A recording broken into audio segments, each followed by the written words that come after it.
Marshall Chriswell is on the line with us this morning. It's another installment of Martial Law, and this program is intended for informational purposes only. The information does not constitute legal advice. The law constantly changes. The information may not be complete or correct depending on the date and your particular legal problem. Each legal problem depends on its individual facts, and different jurisdictions have different laws and regulations. Because of that, you should not act or rely on any information in this segment without seeking the advice of a competent attorney licensed to practice law in your jurisdiction for your particular problem. And certainly Marshall Chriswell is that. Good morning. Good morning. It's good to have you with us here today. You know, sometimes topics can be lighthearted. Sometimes they can be very, very serious. This is one of the days when we want to touch on a very, very serious topic, and that is end-of-life issues and the directives that are made hopefully ahead of time, so that when you get to that decision-making time, it's a little bit easier for you, I guess is one way to put it. But certainly that's something that you deal with every day, is the directives that people put in place in order to ease the minds of those who will survive them. That's right, Todd. These situations, end-of-life situations, and any type of scenario where you're dealing with a loved one having a serious medical issue, is these situations are never going to be easy. But we can, as an estate planning attorney, I always try to put the documents in place that are going to make it as easy as possible for the family, when that time comes. Yeah, and certainly that is the case when the time arrives and someone cannot make a decision on their own, and it's a very painful decision for those who are left behind. What are the types of directives that people put in place at that time for the end-of-life issues? Sure. So if you're unable to give informed consent, if you're too sick, you're too injured, you're unable to make decisions for yourself, you've developed dementia or some other type of condition that affects your ability to make decisions, there are documents that you need to have in place. We often put in place a healthcare power of attorney, as well as a living will or advance directive. And these are two separate things, generally combined into one document for the convenience of everyone involved. The healthcare power of attorney is the document that says, okay, if I can't make decisions on my own, this is the person or these are the people that can make decisions for me. They can consult with my doctors. They can use, take the advice of my doctors and use their best judgment to make decisions regarding my course of treatment, consent for things like prescription medications and medical procedures and surgeries, deciding what facilities I'm going to receive care from, if I'm going to go to a particular hospital, be seen by a particular doctor, or even be placed in a facility for rehabilitation or long-term nursing care. Mm-hmm. So this document gives the agents that are appointed, and usually these are trusted family members or friends, the ability to the power to make those decisions on my behalf and in my best interest. The second part of that is the living will or advance directive.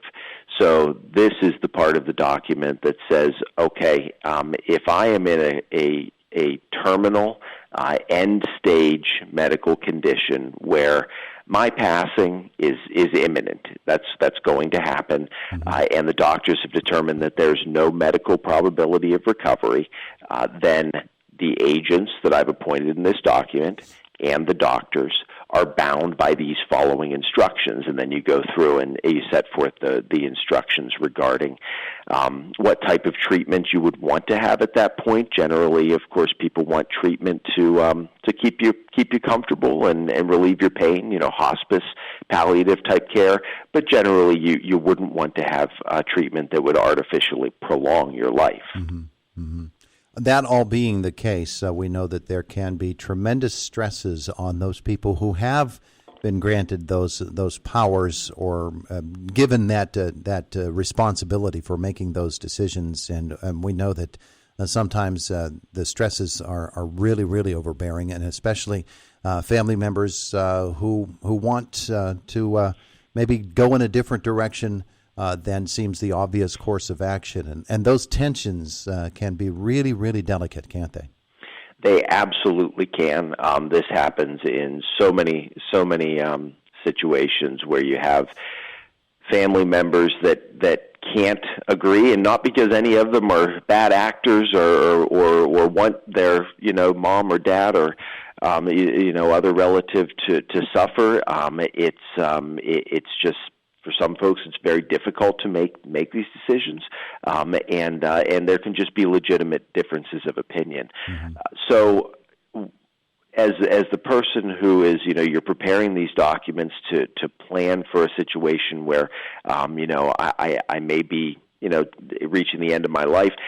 In preparation for that, you want to talk to, if it's your children or whoever, about, okay, these are my values. This is what I would want, and decide, okay, which of them is best to carry this out? Are they going to all be able to work together?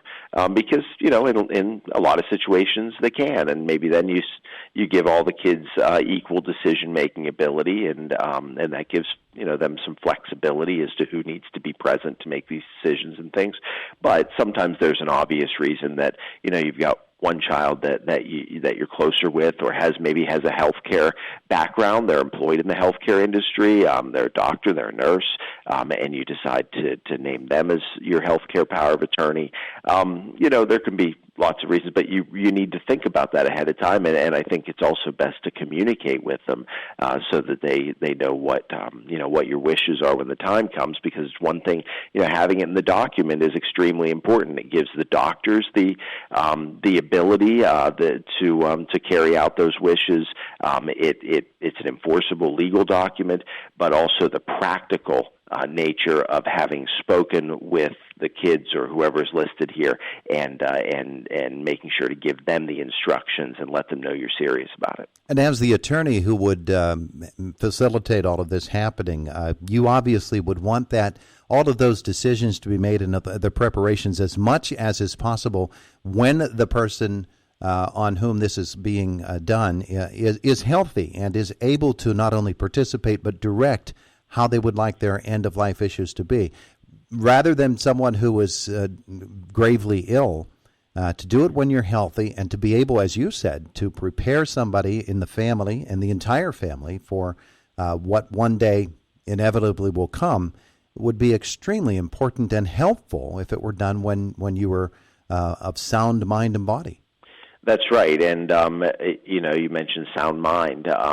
So in order to sign any type of estate planning document, whether it be a healthcare or a financial power of attorney or a will or a trust or beneficiary designations on your life insurance or all kinds of things, legally you have to be of sound mind. And if I meet with someone who is too sick or unable to understand the consequences of their actions, I'm obligated not to let them sign those documents. So you certainly want to take care of it when you're of sound mind, and before the time comes where there's a lot of stress and pressure on the family to get these things done because mom's health is failing, so we're trying to scramble to put together the different pieces that we need. And I see that all on really a daily basis.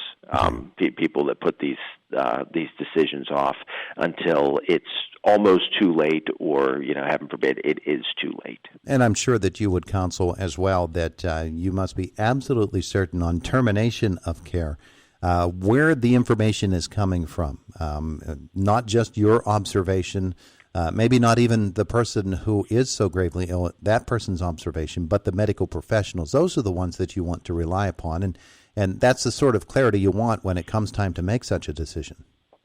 That's right, and we know that that the laws surrounding healthcare privacy and the ability for healthcare providers, your doctors and hospitals, to share healthcare information with people other than yourselves is very restricted now, right? Those privacy laws are becoming stronger all the time. So one thing you really want to make sure is that when you get these documents drafted, sometimes people print something out on the internet, right, and say, okay, this will work. Mm-hmm. I've seen situations where the doctors look at it and say, well, I can't even talk to the kids because there aren't provisions in this living will, in this healthcare power of attorney, to permit me to do that under HIPAA and other relevant privacy laws. So there's some specific language that really needs to be in there, and that's something that has to be thought through.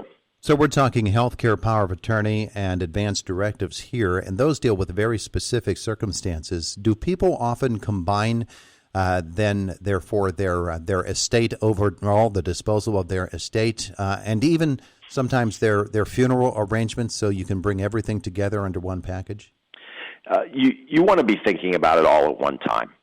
You don't want to deal with this piecemeal over a period of years. You want to sit down and have a comprehensive discussion with an attorney about all of the aspects of estate planning and how to move forward on all of those. And another thing I was just thinking of that comes up with some regularity is, we're talking about healthcare decisions here and not being able to make decisions for yourself and your own healthcare. If you have minor kids, there's another layer to that, right? Mm-hmm. If you become incapacitated, you're too sick, you're too injured to make decisions for yourself, well, then you're also not able to make decisions for your minor children. And there are situations where maybe there's not another spouse or legal guardian in place. So that's another thing that we want to take into account when preparing a healthcare power of attorney is, okay, we also need documents to permit somebody to make some decisions for regarding anything regarding education or healthcare or otherwise regarding your children, and that's a whole separate conversation, but it's something really to think about. Yeah, absolutely. Okay, so all of this being the case, and as important as it is, it's easy for folks to put it off, and we don't want them to do that. So let's encourage folks to get in touch with their attorney, and if that attorney would be you, how is it that they would go about it?